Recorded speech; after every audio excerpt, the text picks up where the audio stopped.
Morning, everyone. My name is Abhijit Ghosh, and I'm an assistant professor with IIMT College of Management. Today, our topic is Aida model, and we are covering a topic in advertising management. So let's start this.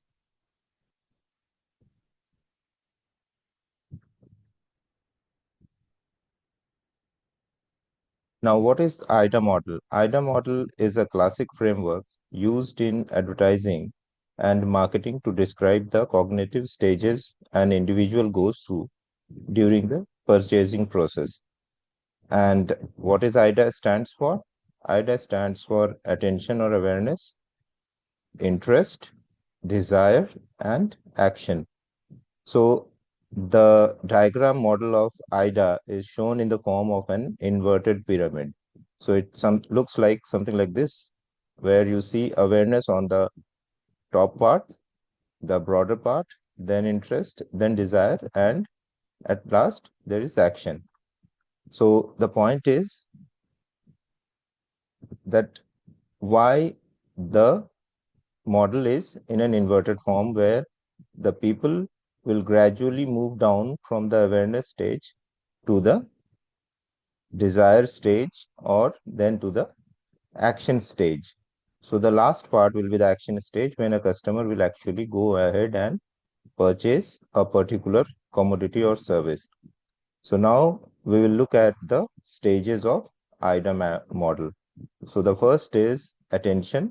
That is the widest part of the pyramid as we have seen. So what it says, this is the first step is to grab the attention of the target audience. So whosoever is the target audience for the organization for selling their product or services, this is the first step. Advertising must be eye-catching, engaging, and relevant to the audience. So an advertiser has to take care of the facts that the advertising that he is creating or the organization is creating, it has to be eye-catchy, engaging, and relevant to the audience. The use of bold visuals, catchy headlines, impactful messages helps capture attention. Example, as it is mentioned here, the Tata Tea's Jago Re. The campaign successfully caught the attention of the Indian audience by addressing the issue of political and social awareness. The powerful tagline and visual storytelling immediately drew attention from the audience. So, this is the attention part that we are looking at. Now, if we move ahead and see the interest part. Once attention is secured, the audience naturally decreases from the amount of audience that were there in the awareness stage. As attention is a subset where the audience will feel intrigued enough to learn more. Now it is important to maintain their interest by providing more information or generating curiosity. So it is uh, the role of the advertiser to create more uh, curiosity or interest among the people who have certain amount of interest in the product or service by generating certain more or providing more information to them. This can be achieved through storytelling, detailed product descriptions, and emphasizing the benefits of the product or services. The example we are taking here is Surf Excel's Daag Achhe Hain. It's a very popular campaign and it kept people interested by conveying a strong emotional narrative, connecting cleanliness with positive values. This moved beyond just a product feature and sparked the audience's interest through an emotional appeal. In the whole campaign, the product never emphasizes on itself, but emphasizes on the emotional part of Daag Achhe Hain. So, as to connect the cleanliness aspect with the positive values it carries. So, this is the interest part that we are looking at. Now, if we move to the desire part. So, the pyramid is getting narrower by the time we are moving to the desire part, where you can actually see that the people who are there in numbers who got aware gradually decreased, and people who got interested in the message or the communication that the company is making through their narrative, and now further getting reduced by numbers, are the people who fall in the third part of the pyramid, which is further narrowing. And this stage focuses on converting interest into desire. So desire is now generated among the people after learning about the product, after getting attached with the product through emotional narratives and storytelling and powerful messages. Now the marketers highlight how the product will solve a problem or fulfills a need, often using testimonials, endorsements, or showing social proof. In this scenario, only those who are truly interested will stay engaged up to this level.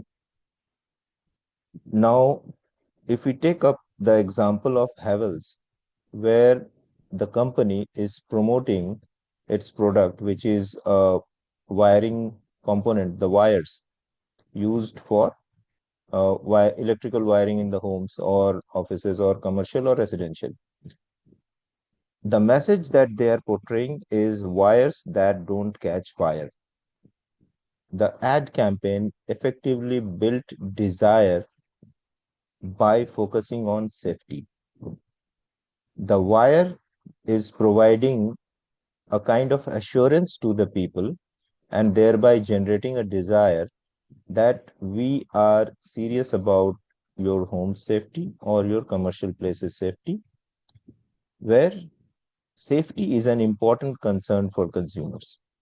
People are concerned about their homes, people are concerned about their loved ones, and so they want to keep their house safe and sound and use as much possible uh, safe components or materials to build the house, right? So the ads portrayed the brand as a reliable and trustworthy, thereby increasing the desire for the products. So while competing with many companies, Havells drew the attention of the people and generated that kind of desire which is directly attached to the safety part or safety concern of the consumers. So Havells is saying that our wires will not catch fire. So that is giving a kind of assurance to the people and generating a desire that it is more or less safe from the short circuit kind of incidents, right? So in this part of desire part, we have reached to the third part of the pyramid. As we have seen earlier, it is getting narrower by the time we have started from the first part, that awareness part, and then interest part, and then desire part. So now moving ahead, we have come to the smallest part of the pyramid. This is the action part. Now, in this part, action represents the end goal. That means the customer are motivated enough, the companies have encouraged them enough to take the action. What do you mean by take the action? That means whether to go for a purchase or signing up for with the brand or with the services or engaging with the brand. So at this point, the customer is fully aware of the brand. The customer is having some kind of interest, and then they have also generated a desire to get associated with a brand or product or service. So at this stage, only a committed subset of the initial audience follows through.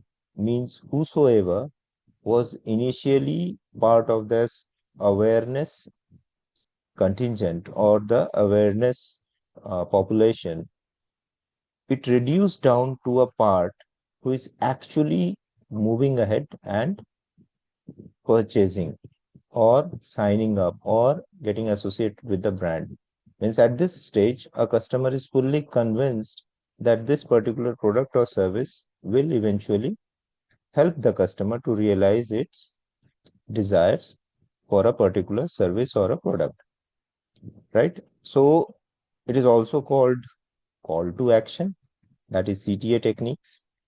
Call to action techniques also involve a lot of discounts, limited time offers, or easy purchase options that are typically used to drive consumers towards the action phase.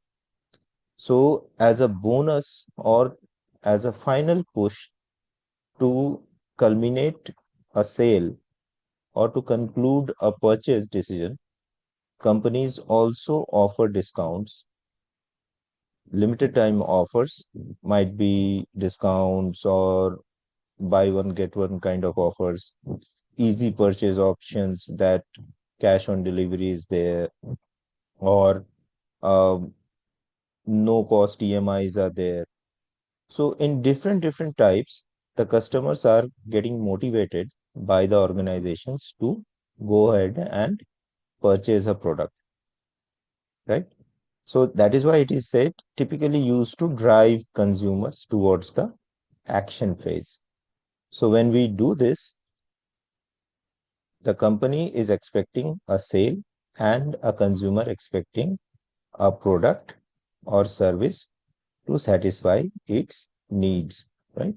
So the example will be Flipkart's Big Billion Day sale, where advertisement campaigns provide limited time offers, discounts, prompting consumers to take immediate action and make purchases before the deals end. So the company knows that they are going to hit a supposedly narrow phase or lean phase of sales, where we know that a month prior to Navratri, people will not go ahead and buy a lot of uh, or do a lot of new purchases due to religious aspects. So company will try to push up or push its sales. They will bring a lot of campaigns to motivate customers through call to action techniques by providing discounts, offers, and then the consumer will be motivated enough to purchase or will take an immediate action for purchase because they will feel that they might not have that same kind of offer in the following few days or weeks. So that is how the companies will also implement the action part. Now, why Aida model works in India? India is a very diverse population or is a very diverse country. So it has a very diverse population with varying tastes, preferences, and needs. So Aida model helps the marketers break down these different stages to communicate very effectively with a broad demographic population or demographic segment. It also involves a lot of emotional storytelling. Now, in India, we also have a very strong emotional quotient. We get uh, motivated through emotional stories. So, Indian advertising is often rooted in emotional storytelling, which plays a very significant role in generating interest and desires. That how a particular brand is so important in your life or could become so helpful for you to fulfill a certain dream that is uh, that is told in a very emotional way so as to connect with your desires and latent needs, and you feel that this particular brand or product or service will actually help you to realize those dreams or aspirations. Similarly, call to action nowadays has seen a lot of growth or became more aggressive because with a growing e-commerce market, Indian brands focus on timely actions, that is, sales, discounts to drive immediate purchases. They will not wait for organic sales process to happen. They will try to push the agenda, they will try to push the story and try to connect with the audience and then motivate the customers to go for a purchase or getting associated with the brand or signing up with the brand. So that is why in India, Aida model is so important. So this is a very important concept in advertising management and very simple yet very effective. Four different criterias or pointers are there, which helps the Indian advertising agencies and the companies simultaneously to push for sales and grow their business in the future. So this is what we have as a topic with us today. Thank you all for watching this video, and I hope that it helps you to learn about this particular topic, and it will also help you to further improve your understanding and use it for practical uh, topics or themes, even in your own business and other aspects. Thank you, everyone. Have a nice day.